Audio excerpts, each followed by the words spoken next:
Welcome to the Great Birth Rebellion podcast. I'm your host, Dr. Melanie Jackson. I'm a clinical and research midwife with my PhD, and each episode I cast a critical eye over current maternity care practice by grappling with research and historical knowledge to help you get the best out of your pregnancy, birth, and postpartum journey.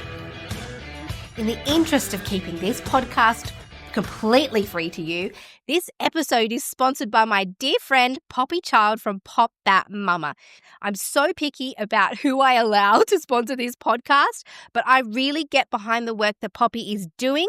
What I love about the birth box is that it's so practical. She's had so many amazing reviews. In the birth box, you'll learn the tools that you need to manage the pain of labor and also stay steady and calm your nervous system. The mindset that you get from doing hypnobirthing, and more specifically, the one that Poppy has put in the birth box, it works when the big day of birth comes, but also in the big days that will follow in your life as a parent.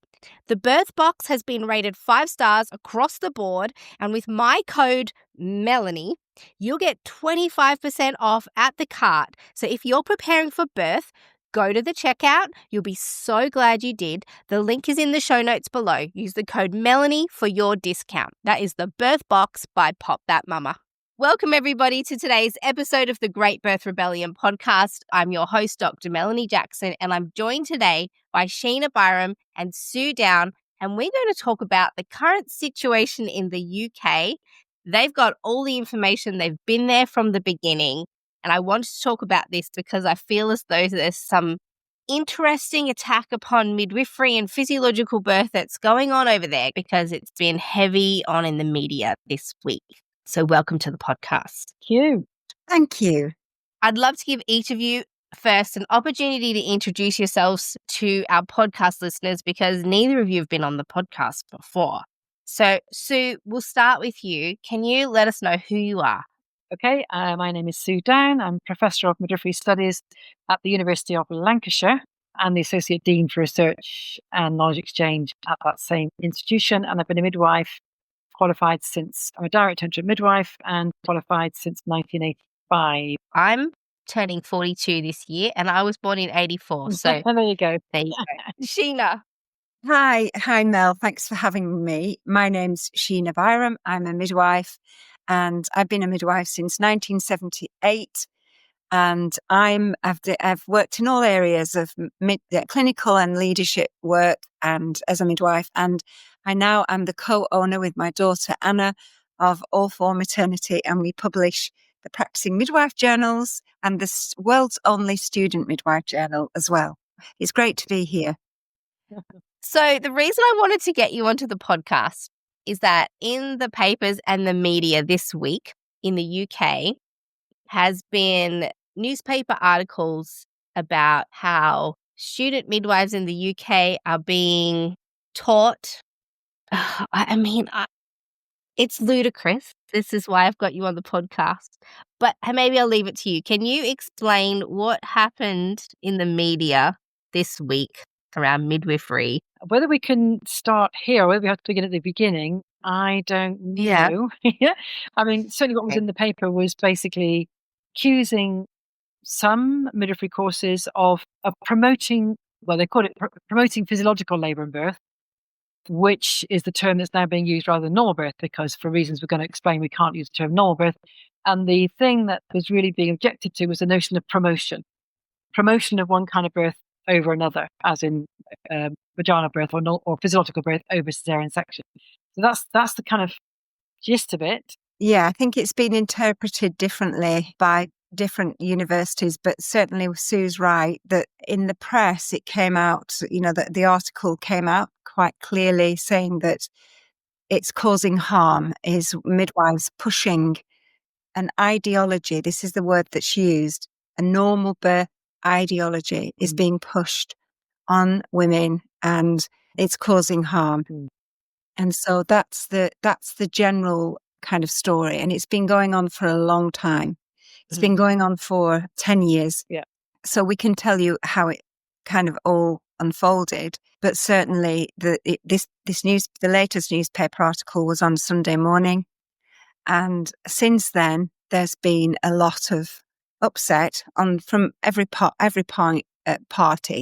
We've got to remember that there's families, mothers and babies who have been harmed. And, in some cases, mothers and babies have died. So we always have to sort of start with the fact that we do acknowledge that there has been harm, and we're sorry about that. But one of the concerns for us is that a lot of this is being associated with normal birth, physiological birth, when we don't always believe that that's the case, and it's being blamed for almost everything right now. Yeah. Would you agree? Midwives and their ideology. Absolutely, that's right. Yeah, without any balance. Obviously, nobody would want any mother or baby harmed in any way. But we know that harm does happen, unfortunately, and often it's because of overstretched systems, with not enough midwives, with people who are burnt out, possibly not as compassionate as they could be as a consequence of that. And that can happen in hospital, out of hospital, under midwife care, under obstetric care, under any circumstances. And so I think Sheena's right. This is the issue. It's the constant emphasis on that particular aspect and on extrapolating from maybe one or two cases to the whole profession. So the crux of what's happened recently is that they've reinvigorated the conversation around midwives and universities promoting physiological birth as an ideology. And the claim is that that is causing danger to women and babies. And it's almost like that's the only thing causing danger to women and babies. Yeah. Overarching narrative, really. Yeah. Just to mention as well that the term that's bandied around is normal birth at any cost. Mm-hmm. And that term was coined by the reviewer of the maternity service, that the first maternity review in 2015, which was Morecambe Bay and the Kirkup report. And Dr. Kirkup used that phrase when he talked about what he felt that the midwives, that there seemed to be, from the accounts that midwives were telling him, that there seems to be this pursuit of normal birth at any cost. So that was the thing that was worrying, that the belief was, or the evidence was, that women were being, even if they needed intervention or they needed support or they needed some kind of, an intervention, that it wasn't happening, and that midwives were holding back from doing that, from making sure they got the doctor, for example. But that term has carried on for 10 years, and when things have happened, it's been brought back to that phrase. Would you agree, Sue? Yeah, and I think that phrase also arose from the reports of one specific midwife at this particular place who just used it, I think, as almost a throwaway line.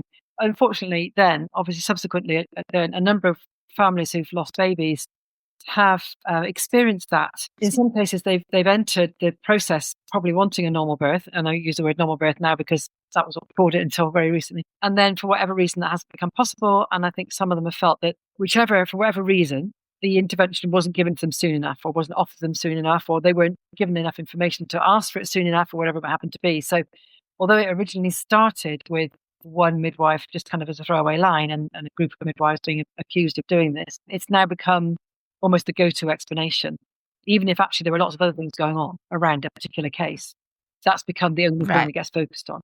So a bit of a convenient rhetoric to explain all of the ills and fails of the maternity care system. Yeah. There's this convenient push to pin it upon midwives in particular who are promoting physiological birth. Yes. And it might be that there are one or two cases where they, really it did go too far. I mean, nobody's going to argue about that. Like in some cases, things go too far in terms of intervention in the hospital. There's always going to be scenarios where either because people are exhausted or because they don't understand the situation or whatever, they make a mistake. That happens all the time. Very occasionally, you get people who are intent on causing harm. Obviously, that does happen. But, it's incredibly rare.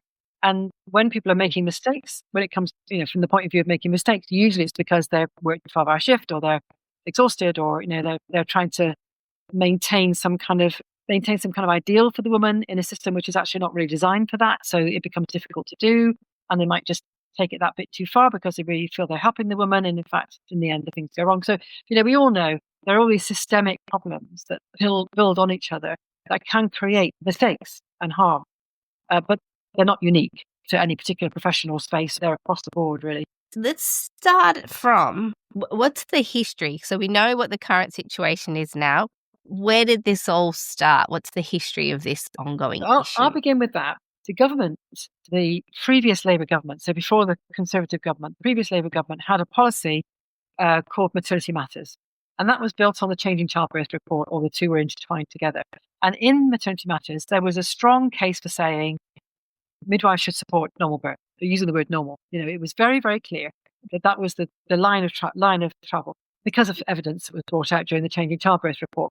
But it became apparent to me and others because one of the childbirth, the women's groups called AIMS, the Association for Improvement in Maternity Services, had started to report on the fact that a lot of women were contacting them with birth trauma because of interventions, specific interventions. So 5 specific interventions that they were reporting were traumatic for them. For artificial rupture of membranes, episiotomy, induction of labour, augmentation of labour, and caesarean section. These were the things that women were continuously contacting this women's support group about. And so AIMS wrote a paper about this. So they said, this is a problem. We need to stop birth trauma. So I was at the time working in an area in an area of the UK called the Trent region, and we decided to do some research to find out, well, actually, how many women were experiencing these interventions, just to see whether AIMS had a case or not, really, because we wanted to get the best for women and because women were telling us this was a problem. So with AIMS, we did a survey and we found that something like only about 20% of women having their first baby in the UK at the time had a birth without one of those interventions, which was shocking for the Royal College of Midwives. They hadn't really grasped that. So the RCM, the Royal College of Midwives, then set up this campaign to try and work with midwives to help them to support women who were not wanting those interventions, obviously where it was safe to do so. We all assumed that clearly that this was about when it was safe to do so. Nobody thought that anybody would question the fact that we would not do these, talk to women about doing these things if there was a need. That was even need saying, really. So that was where the campaign for normal birth started from. How long ago was that? 2014 it finished, yeah.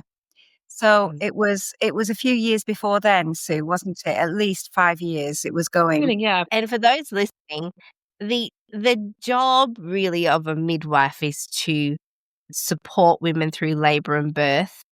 And our specific training and scope is typically in physiological birth and then referring on as if things become complex and involving other care providers in the woman's care in that event. So, I mean, at a core, if you're kind of sitting here going, I'm not sure what the issue is, at its core, midwifery is supposed to be about midwives nurturing women to have the type of birth they want, but specifically our skill set is physiological birth, normal birth, if we're going to use that word, and then also the skill and knowledge to refer on to other practitioners when the woman's needs exceed our scope. Well, yes, because I was working during this time in a maternity unit as a consultant midwife, and the campaign, what happened was they produced some amazing little graphics, beautifully drawn graphics of how midwives could support women in labour and during labour and birth. And they included things like upright positions and keeping mobile. And one of them was use your intuition. And another one was something about, was it, Sue, something about listen and watch and wait? Yeah. Watch and wait. Right. One of them was, so there was 10 steps or 12 steps. So these beautiful graphics were sent out to all maternity units and we had them up on the wall. And we also had some little swatches that we could use. And around the world, people wanted these. So the RCM found, the Royal College of Midwives found that actually people were wanting these resources everywhere. And so Sue eventually she was the chair of the campaign for normal birth. And then you handed it to me. So I was there sort of at the end of it. And I remember we were receiving emails all the time to people asking us, would we send them to other countries? So it was seen as a real kind of a brilliant thing that the college were doing. And I remember the people who were involved and they were really passionate about it and supporting midwives. And because I was in practice, clinical practice at the time, I found these resources really useful. And we had them, as I say, we had them up on the wall so women could see them and they could do the positions. So there's lots of this going on now, but it was quite rare though then a days. So that was fine. But then in 2015, when the very first review was undertaken due to failings in a maternity service, and this terminology around normal birth at any cost was said by this particular midwife and picked up by the reviewer and used in the document, that was the thing that they focused on. So even though within the review it was about the dysfunctional service, lack of partnership, collaboration between the staff, toxic behaviours, bullying, lack of resources, lots of different things going on in that. And Dr. Kirkup described it as a toxic mix or something. It was really, really a difficult thing happening, and there were tragedies. And one particular parent lost his son in the postnatal period. And he was the one who instigated this report. And he's the one who's kind of picked up on this phrase and been, personally taken it as this is the thing that needs to be got rid of, stamped out. They call it stamping it out. So during that time, I started to use Twitter. And when I took early retirement around that time to do a PhD and to look after my grandchildren, I started to use Twitter because it kept me in touch with everything. And I used that to kind of help me to stay in touch. And on Twitter at that time, there was a lot of debate going on about this normal birth. And also at the same time, the same report had said that the supervision of midwives, which we've had, the supervision of midwives have been with us since, the statute of midwifery. We've kind of had it since the time began. And so supervision for us in my service was brilliant because it meant that it wasn't just supporting midwives. It was also about supporting women that maybe wanted to have a birth that people were worried about. Say, for example, what we would call now outside guidance. But at this time, we didn't have much guidance. And so it was, if anybody wanted to have a water birth and no one knew how to do a water birth, you would go to the supervisor of midwives. This is 25 years ago. So supervision was really focused on the professional aspects of midwifery and protecting the public. So I particularly loved it. I was a supervisor and I loved the fact that we could help each other, etc. But in this particular maternity unit, supervision wasn't being used properly.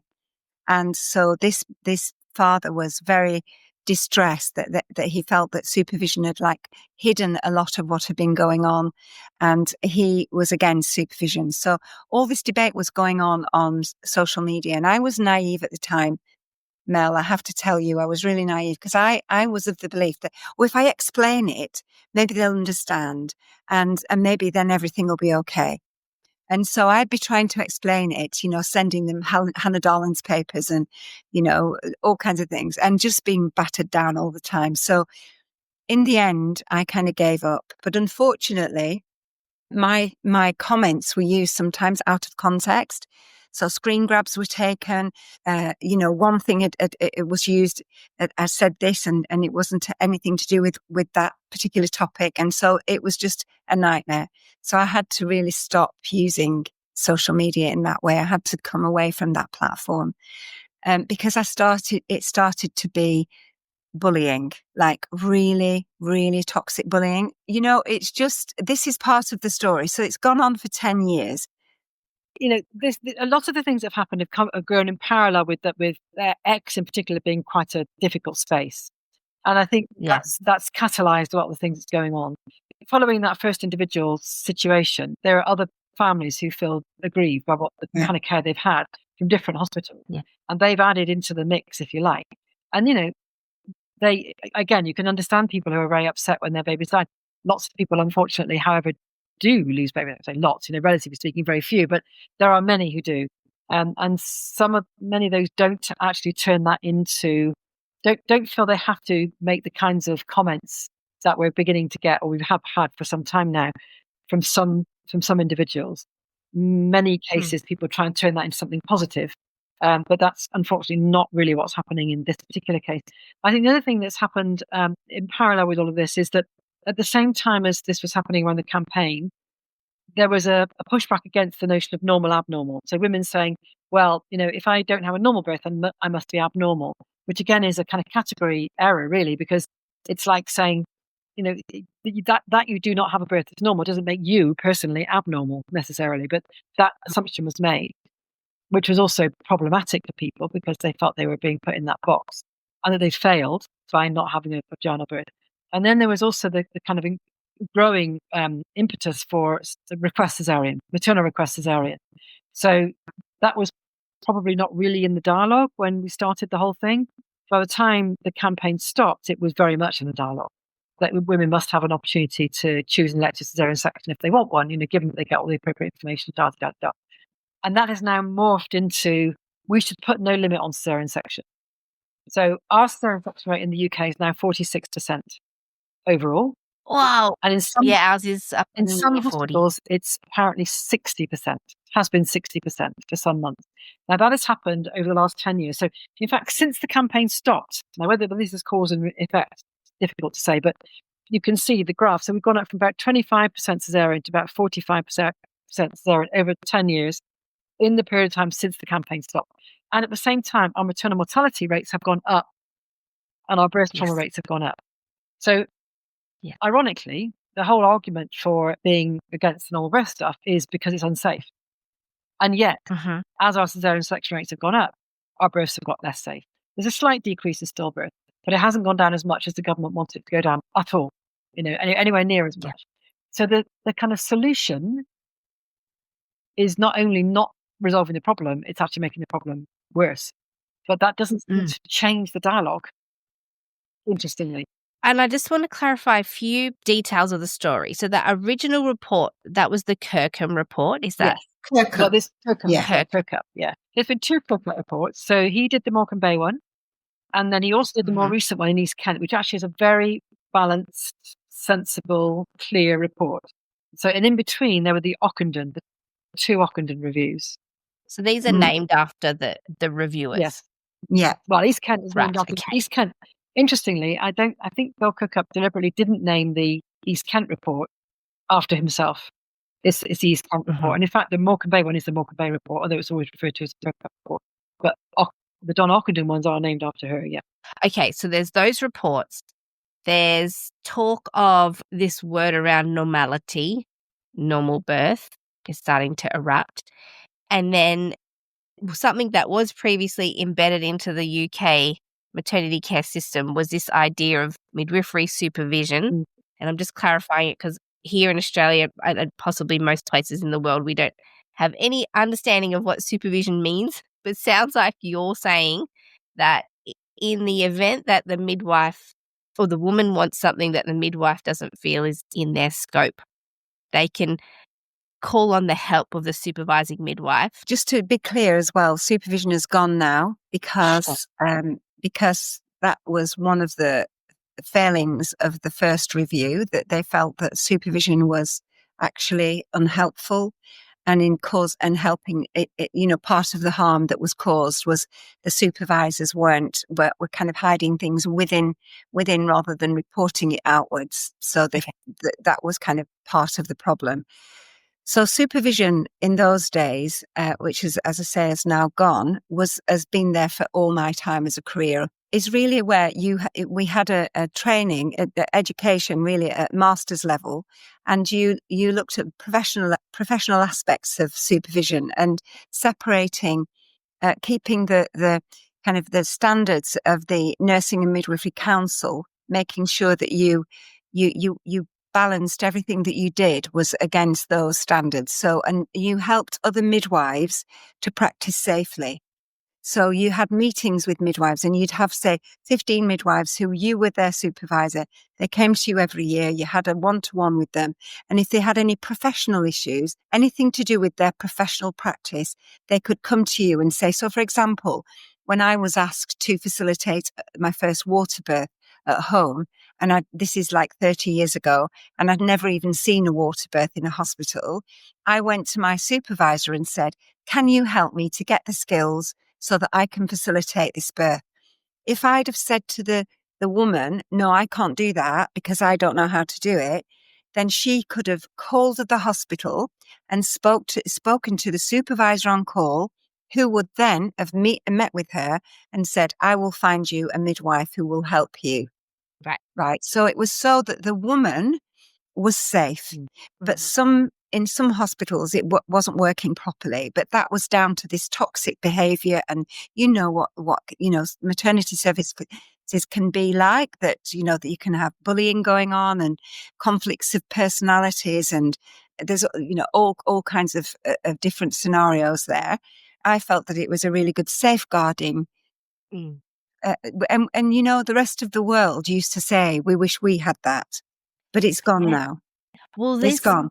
Historically, we would hold up the UK maternity care system as one that could be replicated, that was very midwifery-led, evidence-based.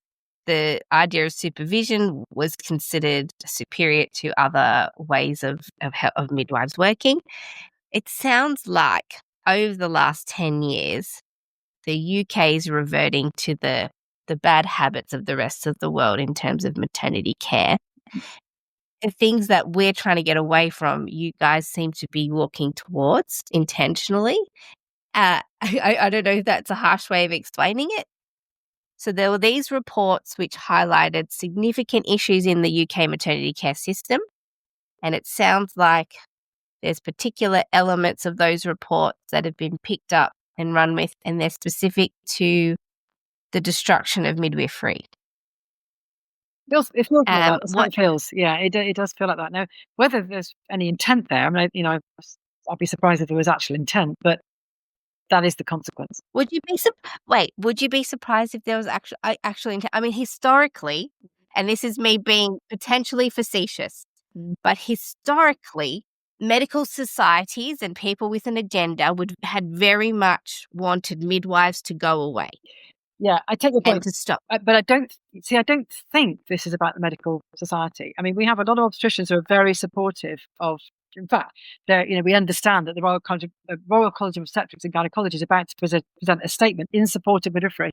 So it's great. I do take your point, but I think it's more complex than that. It's an outworking of a whole range of postmodernist situations, like, a resistance to uncertainty, like a love of tech, like individualism, like, I want things right for me. I don't really care what effect it has on anybody else. Possibly some underlying commercialism. This might be a way to move towards a private health system, possibly. So I think those things are at play. And there may be some individuals who just really hate midwives. That's quite possible. But, I do think that these other things are probably more powerful. And unfortunately, because midwifery is the antithesis to all of that, it's kind of in the firing line, really. That's my analysis anyway. I agree with you, Sue, and I totally agree. And I think that it's such a shame that we can't just come together to sort this out. Right. So everybody wants the same thing. We all want mums, mothers, babies, families, partners, birthing people, the whole society. We all want safety, and we want women to feel that they're supported and that they've got the power to do what they feels right for them. And, we all want that. And I'm sure that the critics want that as well. I know they do. And it's such a waste of energy and time, and it's causing so much harm. And there's so much rhetoric and so much, I don't know, kind of conflating conversations, when really, if we could just sit down. But I know that there is a group of people who've tried to do that. They've made an attempt to gather people together to stop the polarization, because basically it is this dreadful polarization that you get caught up in, because you're trying to. So, for example, a lot of this plays out on social media, Mel, and you know that because you use it, and I use it prolifically too. And what I see, in one space, you've got one set of people who are on X who are, really sort of angry with what's got angry with normal birth, and, the concept of normal birth at any cost, angry with midwives and seeing people as the enemy. And then you've got this whole set on Instagram who have got a completely different viewpoint. They're saying that midwives are doing harm because they're intervening all the time. So one lot is saying that they're calling us midwives, and that we're just bothered about, making sure that we get the drips up and get the woman delivered, and and real criticism of midwives for that. And then on X we have a whole set of people who are saying that we're pushing normal birth. So midwives can't do right for doing wrong, seriously. And it's all happening on social media. Unfortunately, and I have to mention this, is that really what's happening is that our politicians and people in senior positions are also on X, and they're picking up on that. It's really worrying, because not many midwives or even obstetricians or people want to use X now because of the toxic space that it can be. There's one conversation going on all the time. It's the echo chamber that's kind of feeding in, but it's feeding into the places where people are deciding to create articles from what they've seen on X, to write actual articles on it. And then they're contacting the Nursing and Midwifery Council, and then it's affecting policy. So it's actually influencing what's happening to our maternity service. All the while, we have another set of people who are on another platform saying exactly the opposite. But yeah, that's kind of the history of it. That's in a nutshell. There's a lot more to it, actually, Mel. There's a lot of things that have happened, really unfortunate things, actually, that have happened because of this discussion. And really, it's been 10 years of tricky negotiating for us in the UK. And of course, Sue will tell you about the conference. So that's where it all started, were these reports, and then picking out of particular elements that people felt needed to be changed. And then, Sue, there was an upheaval about the use of the word normal with reference to birth. So normal birth is somewhat been, the terminology has been outlawed in the UK. What's happening? Yeah, really. Well, yeah, again, as I say, part of it was this kind of resistance to being abnormal, the opposite of normal. But then it all got tied up with this whole thing that Sheena's already been telling you about. So the conference went through a bad phase with this, and now it's getting better. So just actually maybe to explain, we've run this conference every year, more or less, since the year 2000, alternately in the UK and in overseas. So it's been in Australia, for example. And it's always been called the Normal Labour and Birth Research Conference. And it's always been a scientific research conference with a focus on what we called normal labour and birth, because we felt there was a gap that people didn't understand enough about it. There's lots of research on, preeclampsia and all the kind of complications of pregnancy, but not very much on this particular thing that we didn't think was well understood. So no problem with it. Everybody accepted it. It went very well. And then probably 3 or 4 conferences ago in the UK, because of all this, we started to get pushback from people saying it was dangerous to run this conference because it was influencing midwives to behave in ways that were promoting normal birth at any cost. We were like, no, it's actually a scientific conference. And then two times ago, when it was in the UK, there were threats from some of the people on X saying that they would come to the conference with pictures of their babies, and dead babies, that is, babies that had died, and they would stand outside the conference with their placards and stop people going in and tell them how dangerous normal birth was. And we had this threat, and we had to pay for security at the conference just in case the threat came off, which cost us thousands of pounds, and nobody turned up. And then 2 years following that, we had the same kind of pushback from X. And at that point, this whole thing was really boiling at the time. And the NHS England basically said that nobody from NHS England could go to the conference. And the chief nurse was saying the conference was a really bad thing. Nobody had seen the programme, as far as I'm aware, of the conference when all this was happening. And in fact, we were contacted by the BBC. Our university was contacted by the BBC to say, what's this terrible thing that you're doing? We sent them the programme. BBC backed off because they could see from the programme it was a scientific conference. So that was difficult for everybody. This year, none of that.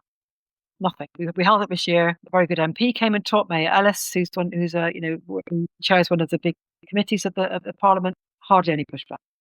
Now we now call it in the UK. We now call it the Physiological Labour and Birth Conference because obviously that's more acceptable. For our international events, our international steering group wants to still call it normal labour and birth research because it's not a problem anywhere else. So we do have 2 different names for it now, but certainly in the UK it has that other title. The other thing that happened about it was always held in a specific place in the Lake District. And one of the other reasons why people said they were going to come and protest was because it was held in the hotel next door to one of the hotels where one of the inquiries reported back to parents once. So they didn't want us to hold it in that particular place. And we have actually moved it from that place, but mostly because we have got too big for that place. So, a little bit because of that reason as well. That was a big thing, Mel. So that was a huge thing for Sue. Sue had a lot of pressure with that. She was put under a lot of pressure. Who is driving this campaign against the promotion of physiological birth? I mean, seems like there's lots of players. There's some consumers and parents. There sounds like there's media involved, particular journalists, I imagine, who've persisted in sharing the story. What are the role of the regulators and politicians? Because this sort of change doesn't just happen because there's some journalists and parents who are on a campaign. How has this happened in a relatively short time, around 10 to 15 years, that the UK's gone from a shining example of where we should all be to an attack on midwifery and physiological birth? Yeah. Well, I think politicians got involved. I think there was a connect between the politicians wanting to do the right thing around childbearing families, and when somebody's lost a baby, Mel, and they are obviously deeply distressed and understandably deeply distressed, and politicians are listening to that, they're going to be sympathetic to that, aren't they? So politicians got involved very early on and made it very public that they were taking this on board. In fact, that same politician has just rehashed what he said originally in another article on Sunday. So, it's that kind of politicians got on board with it straight away. So that made a difference. And the regulators, I'm not sure about our regulator, but certainly our college, the Royal College of Midwives, apologised for any deaths that were caused due to the campaign, because the campaign was under their umbrella. It wasn't really anything to do with the campaign, but it was the families were making it out that it was that was part of it, because they saw the materials on the wall, I guess, and kind of thought that was why they were being pushed to do that. And yet the campaign was really just about sharing evidence-based knowledge, basically.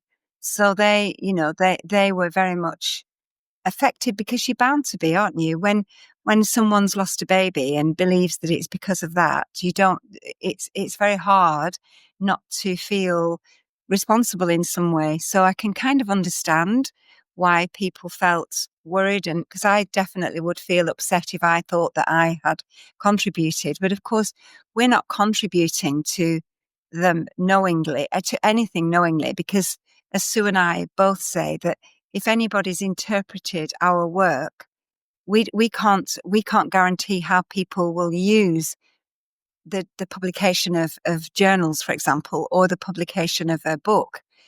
How people use it is that it's up to them. But there was an understandable feeling of remorse and sadness for babies that were lost, which is acceptable. But the thing is that it's just continued. That's the thing. There's not been any let up at all. It's still kind of going on, even though we've got these soaring induction rates. And so if there was a pursuit of normal birth at any cost, we wouldn't be seeing these induction rates. We've got a rising free birth rate. Mm-hmm. So women aren't feeling safe within our services. And when you think about Great Britain having induction caesarean section rates of almost 60% in some maternity units. And it's not driven by finances like it could be in a country that has, like America and Australia, that has private systems. This is all free. It's all free at the point of access. That is when you start to think, I'm in contact with Sue is as well, international colleagues who can't believe that it's that, because there's no money driving it at all. No. It's just fear. There's total fear. And part of it is fear of being in the media, fear of being outed, etc. And then coming back to the regulator question.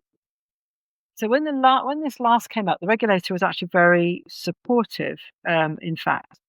This time around, because it's education, last time it was practice, it was being attacked, or some of our publications, that kind of this time it's education, which is obviously directly in the remit of the Nursing Midwifery Council.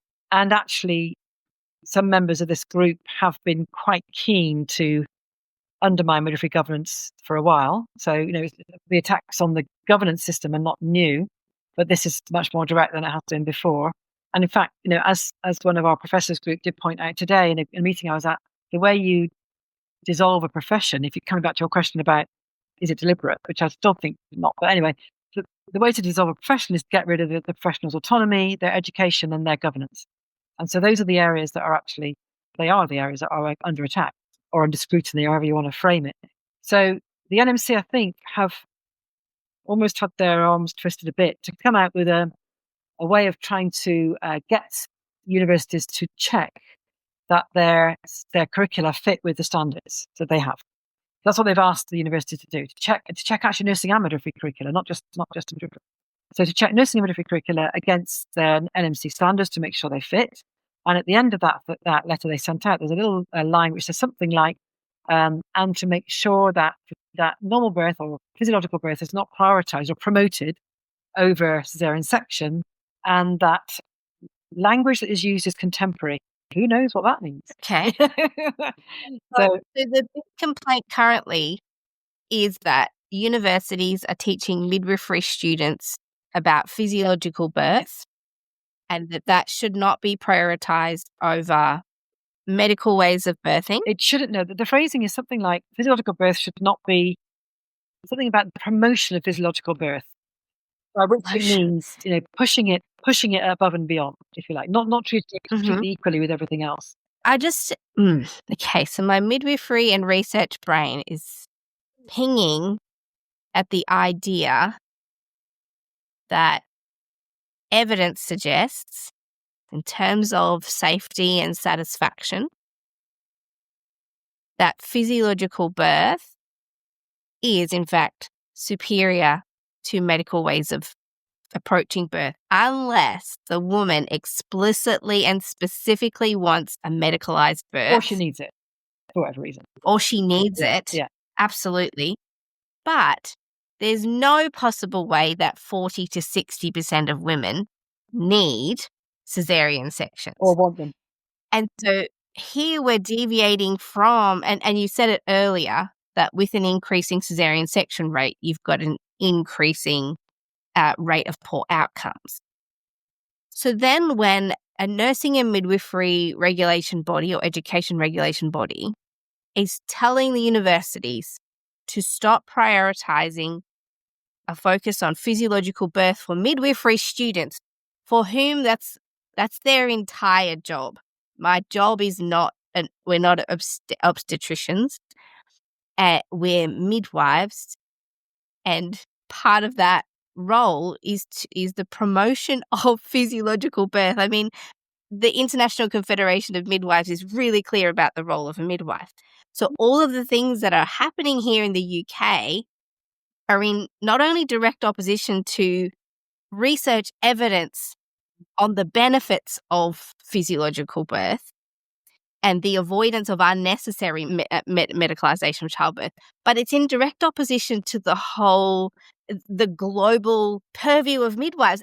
I just am so confused as to how this is allowed to happen. Well, as I watch it from afar. Yeah, I mean, you and many other people, and I think and you and many of us. And the other thing is that consistently about 80% of people women would prefer to have physiological labour and birth. So, and probably about 15% would prefer to have a caesarean section. So it doesn't fit with what women prefer. It doesn't fit with what is probably best practice. For all the reasons you say. The problem is, as researchers, we look at this on a population basis. We're in an environment where individualism is paramount. And so there's no concern about the population level.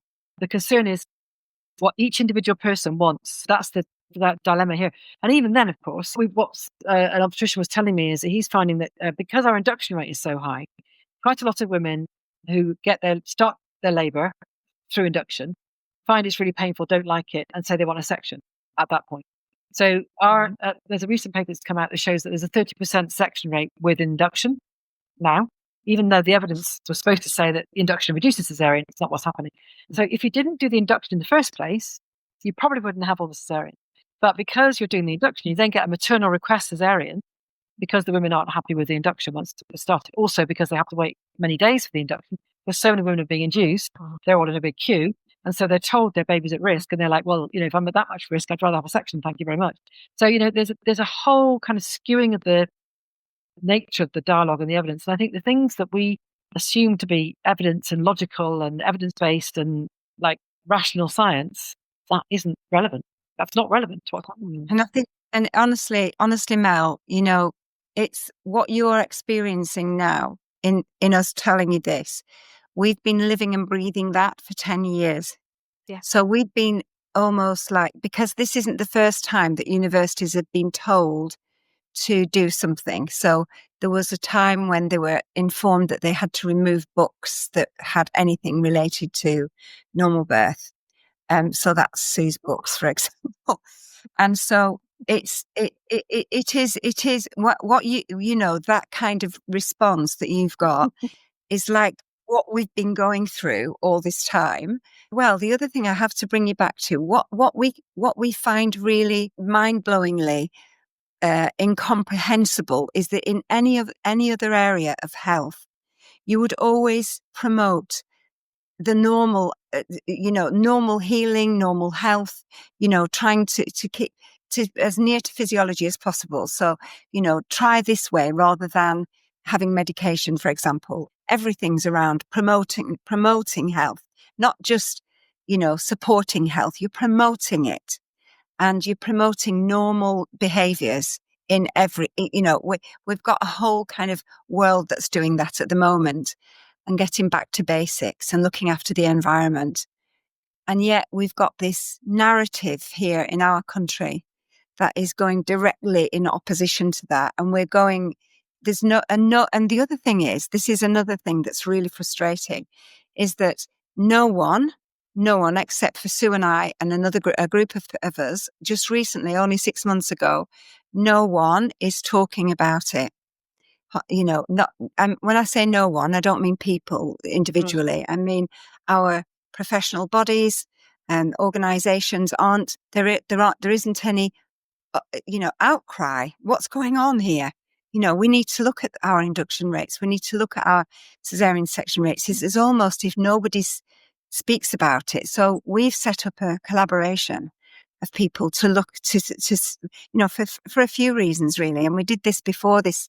There's another national review being announced in England, and that's going to be starting. Well, it started. They've announced. They've actually the terms of reference have been published, and there's processes going on right now to undertake this national overarching review of maternity services. And that's when education was mentioned in the terms of reference, and it was actually mentioned in those terms of reference that there had to be a look at the promotion of normal birth ideology. Even before that national review was announced, Sue and myself and Anna and others gathered together with obstetricians, with parents, midwives, and with politicians just to come together to say, what can we do? And various things are, we can lobby for change, we can support the staff, because what's happening as well, Mel, at the same time that we haven't mentioned, midwives are leaving. Mm-hmm. So they're leaving in droves. And they're not just leaving for this reason, but it's a big reason, because what they're saying is they're not practicing midwifery. Yep. So I'm absolutely inundated on my phone with messages coming in constantly from midwives saying, I can't do this anymore. I don't want to be a theatre nurse. We're doing like 10 sections a day and I'm in theatre non-stop. I'm not actually delivering care as a midwife. And it's not what I wanted to do. So I'm leaving. I'm getting out of here. So it's, we've got a really tricky situation. So what would happen if the promotion of normal physiological birth stopped in universities is that midwifery would cease in the UK. I mean, what's our job? And that's why midwives are leaving. But because we're not doing midwifery. I don't know. Is that too dramatic to say that if you were? I would say that, yeah. I mean, I would to an extent agree. I think our job, again, we use this phrase both and, not either or. So I think our job is, this is what's in the ICM definition, isn't it? It's both those things. It's both the support of people, women who want physiological labour and birth to have the best possible experience and the safest possible experience. It's also recognising complications and, treating those where we can and referring where we can't. And that's the totality of our job. So you're right. If you strip out that support piece, then all you have left is the obstetric nursing. Nothing wrong with obstetric nursing, but that's not midwifery. So it's a different kind of thing. It's an American system, and America does not have the best results in the world. And of course, we do know that countries with low cesarean section rates and high midwifery input, like Scandinavia, have the best results in the world. But again, who cares about the evidence? So yes, that is true, and I think that this is what people are beginning to realise. And I think there was somebody I was talking to that was saying, who's a sociologist, and she was saying, just beginning to understand what's happening here. I was saying, oh my God, she does a lot of work with parents.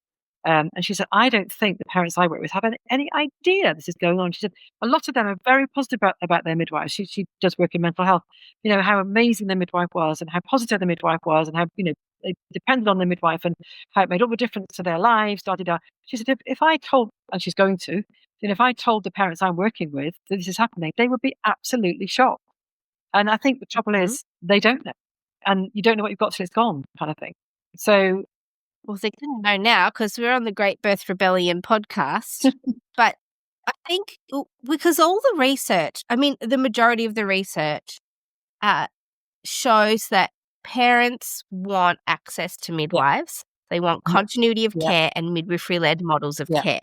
And there's a proportion who don't want that, which is also completely fine because if a system is woman-centered, then each woman and family would choose the type of care they want and they would receive it. Yeah. However, it seems as though the UK system is trying to make a choice on behalf of parents to say we're actually no longer going to promote physiological birth as an option to you. It makes the fight for what the majority of women want that much more hard because midwives will leave because we don't want to be obstetric nurses. We want to be midwives. And then women will find it hard to find appropriate care. And you're already seeing it. Increase caesarean section rates, increase induction rates, increase in poor outcomes. Logistically and logically, that's the direction it's going to go in. Definitely. And it's already gone. It already has gone. And women have real difficulty now in many places, most places, I think, getting a home birth. Often the birth centres are closed because the staff are being drawn back into the hospital because there's not enough staff to support the labour ward. So the notion of choice is almost gone, And even if women make a choice early in the pregnancy, they can't guarantee they're going to get that choice unless it's a labour ward. Then they can guarantee to get that choice. But of course, and many women, I think, if they were well supported to have physiological labours and births, would be happy to go to a labour ward, but they don't want to go to a labour ward because they know, often because of previous traumatic experiences, that they won't be well supported. So then they will either choose a home birth or they'll choose an elective caesarean section. And if they can't have one, you mean free birth? No, you mean free birth. So then if they can't get their home birth, then they will free birth. So yes. Well, that's what we've seen. Yeah. That was my whole area of research too. Why do women free birth? They can't get access to the models of care they want. The midwives they prefer are not available. So they can't afford a home birth. It's so obvious what's going to happen. So you're going to absolutely love this. But if you go onto the NHS place of birth site now, there's research says, and it's actually in quite a nice order. So you can choose a home birth, and this is the pros and cons. You can choose a birth centre. This is the pros and cons. I mean, they can't always, but this is what it says. You can choose a hospital, pros and cons. You can choose a free birth. If you wish to have a free birth, then talk to your, nothing about the pros and cons of free birth. Just you can choose a free birth. So you can't. If you don't like it, you can't choose a physiological labour birth in hospital. Honestly, and you can choose a free birth. Yeah, but you can't. And that's supposed to be about safety, and you think, I don't think that's about safety, really. I mean, we're laughing about this, but in the most nervous way possible. It's chaos. Do you feel like we've covered off the main issues here? Yeah, I just have to tell you this lovely thing that's happened. So I've got I tracked down, it's a big story, I tracked down my mum's midwife. So I was born in 1955. My sisters, I've got 4 older sisters, and I was born in hospital actually because my mum wasn't well, but the others were born at home. And I found her midwife, not alive, but I found her nephew, who is 84. And I've managed to get he's gifted me her birth register. So one of the birth registers from 1929, pre-NHS. And so there's 400 births in this book. And out of and actually they were all born, I'm almost sure they were all born in poverty because they were born in this house for poor people. So there's these 400 births, and out of the 400, 3 of them died, babies. No mothers died. 3 babies died. They were born premature. They wouldn't have died today because of this special care that they would have had. But you look at that now. That's just one small. You can't really say a lot about one small, but yet you can, because and when you look at the ages, they range from 19 to 40. And you can see that these women had their babies in this house. It was a house. It wasn't a hospital. And they had to go there because they couldn't afford to have the midwife coming at home because they had to pay. Yeah. So it's just, this is, sometimes I just feel so sad. Yeah. And what's happening in the UK, like the rest of the world, they're blaming women. This is why the caesarean section rate's going up and the induction rate, because women are too fat, too old, too ill, all the women's fault.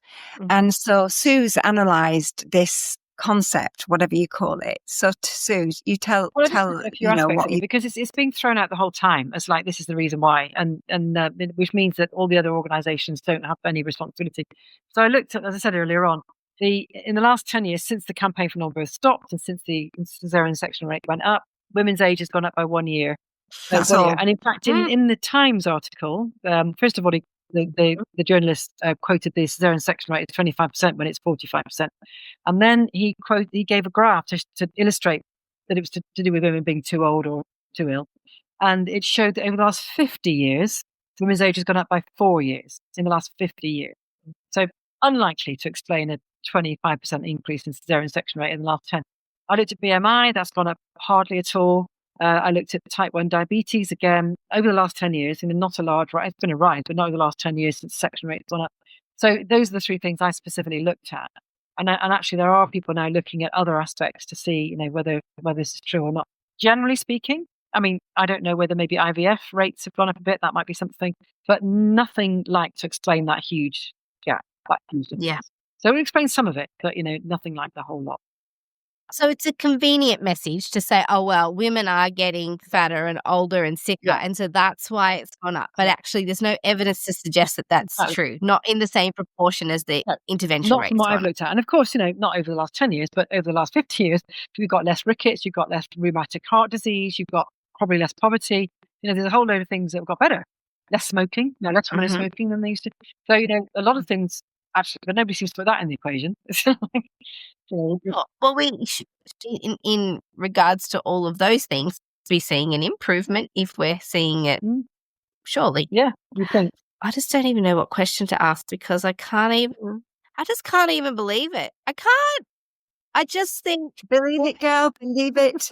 because I mean, there should be riots in the streets. No, there is now. Well, so that's one of the things you wanted to ask us, what can we do about it, and what are people Yes, doing let's about do it? that, because that would fill us all with a little bit of hope. If we could Yeah. please have some So what? So Sue and I, even though we're the ones usually we're the ones pulled out as the naughty girls, we are the ones that are probably the most optimistic.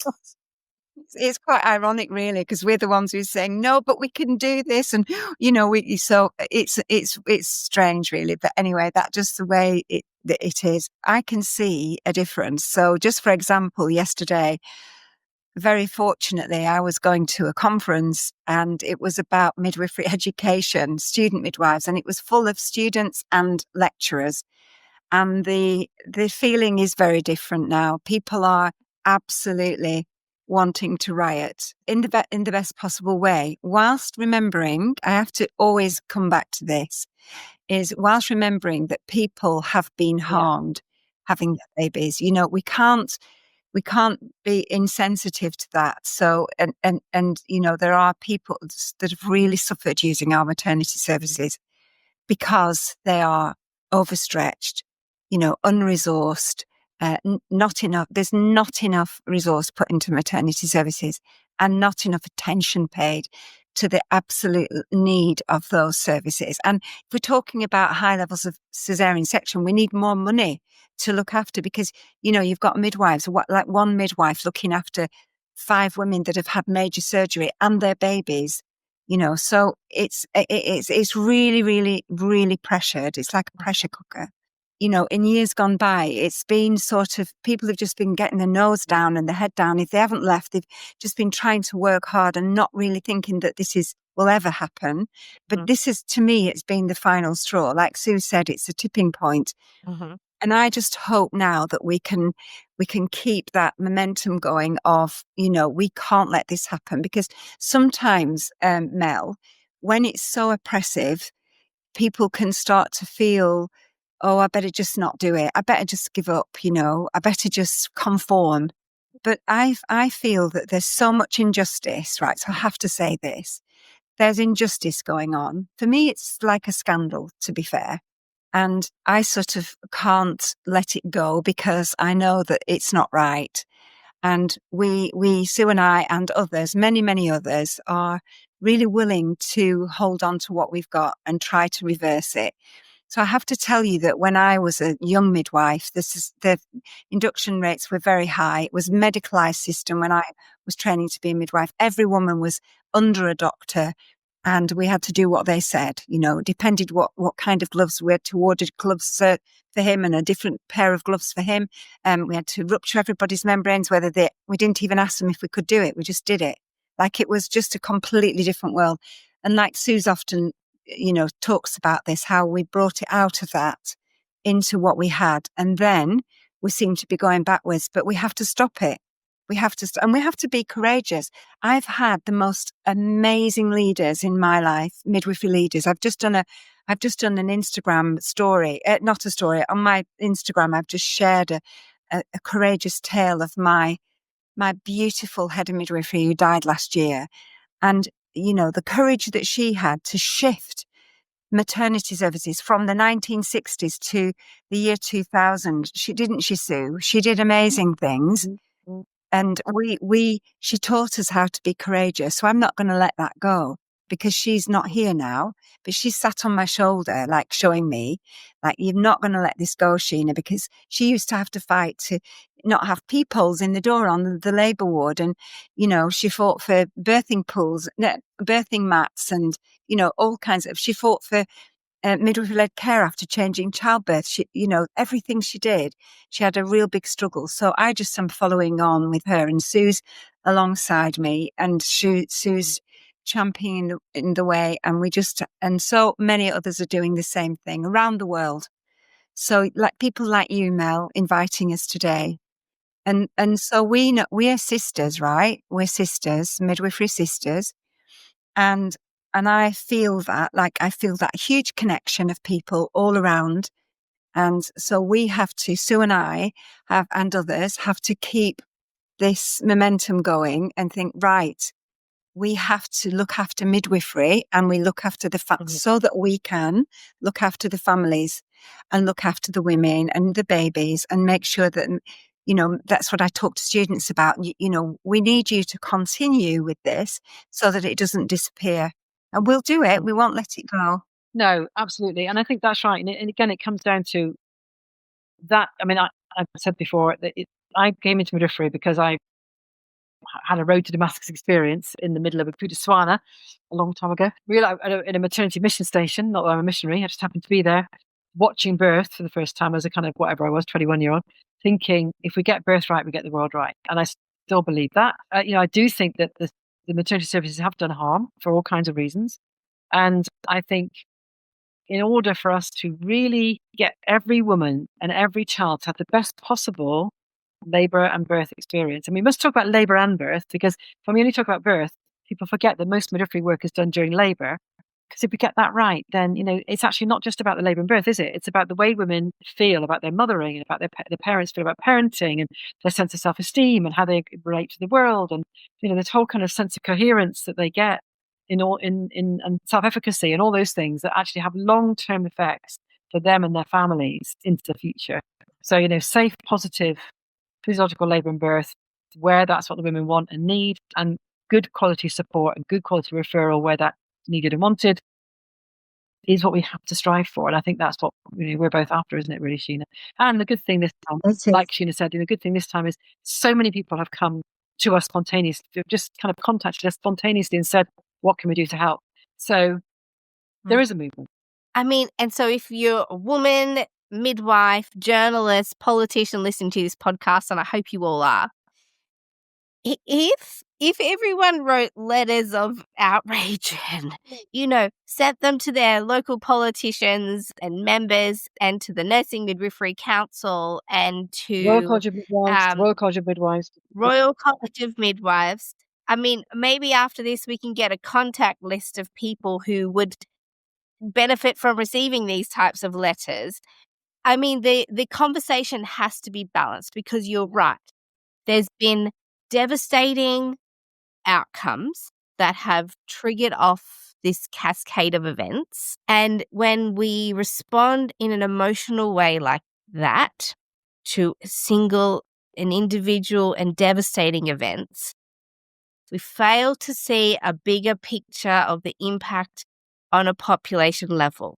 So what is going to happen now to 40 to 60% of women who have had caesarean surgeries? We know that there are long-reaching risks and impact on that. What's going to happen to those babies now, who we know have a different microbiome, a different genome? There's epigenetic impacts of caesarean sections. Of course, when we need them and they're life-saving, we're willing to accept the downsides. But there's massive risk and downside to all of this intervention. And so, yes, if we have to acknowledge that there are upsetting, disappointing, and dissatisfying experiences that happen in hospitals that have devastating consequences. However, if we allow single and individual incidences to create this chain reaction where now nobody gets a choice, I think if you're listening and you're a woman who wants to birth in a system that does not demonize physiological birth, this is the opportunity now. It's already going too far. And also even, you know, for those women who want or need intervention or even have tragic circumstances, you know, having somebody to support you, having a midwife to support you through those experiences is probably going to be important to you too. So, you know, to you as well, really. Yeah, I agree. And it's just to say that as well to everybody listening that, you know, Sue and I, we've ended up in the centre of this storm. We don't know why we were chosen really, but we're just trying to share evidence and information so that we can help midwives, obstetricians, maternity support workers, doulas, to help and support families. And that's all we do. That's what we do. And we don't push anything on anybody. And we certainly do not talk about anything at all costs. So that wouldn't even be in our mindset. So it's not, it's nothing to do with us. Any final words from you, Sue? I think there's a lot of sadness, a lot of fear in this space. And I think it's time for us to try and regain the joy of pregnancy and labour and birth for everybody involved, no matter what kind of labour and birth they want. And if we can do that, if we can turn this round so that those working in the, obstetricians, midwives, doulas, support workers, women, families, partners, babies, can experience pregnancy, labour, birth, postnatal period joyfully and safely, then our job will be done. Beautiful. I'm still just in shock. And I knew this was going to be interesting, but I did not realize how reminiscent this was of early attempts to quash midwifery in the 1920s and 40s. It just feels like the playbook has been rehashed. And we're so grateful that you're both not going to give up, because this takes energy and effort. Online vitriol, Sue looks a lot more peaceful having not been on social media, but the reality is that's where a lot of people are having this conversation. So I appreciate, Sheena, that you're putting your energy and strength into social media interactions. It's exhausting. So I guess, I can see some real opportunities here for people, individuals who are listening, thinking, well, what can I do? So some service users and doulas got together and a midwife, and they created a letter, an open letter, and it's going round now for people to sign. It's a beautiful letter. So we can put that there as well, hopefully, a link to that. Unfortunately, the people who are, again, our critics, are now looking at the names on that and talking about reporting those people who signed the letter. Well, guess what? They can't burn us all. So if thousands and thousands and thousands of people sign that letter, it's impossible to report and act on that many names. Can I suggest that everybody sign that letter, because they cannot burn you all? It's ludicrous to report a midwife for supporting or endorsing physiological birth as an option. I'm so enraged. Oh my gosh. The letter is incredibly balanced. It's a really well. Yeah, it's a balanced letter. That's been today's episode of the Great Birth Rebellion podcast. You've been with me, Melanie Jackson, Sheena Byrom, and Sue Downe, and we're talking about the UK maternity care system. I would encourage you to sign that letter, and I will see you in the next episode of the Great Birth Rebellion podcast. To get access to the resources for each podcast episode, join the mailing list at melaniethemidwife.com, and to support the work of this podcast, wear the rebellion in the form of clothing and other merch at thegreatbirthrebellion.com. Follow me, Mel, at Melanie the Midwife on socials, and the show at The Great Birth Rebellion. All the details are in the show notes.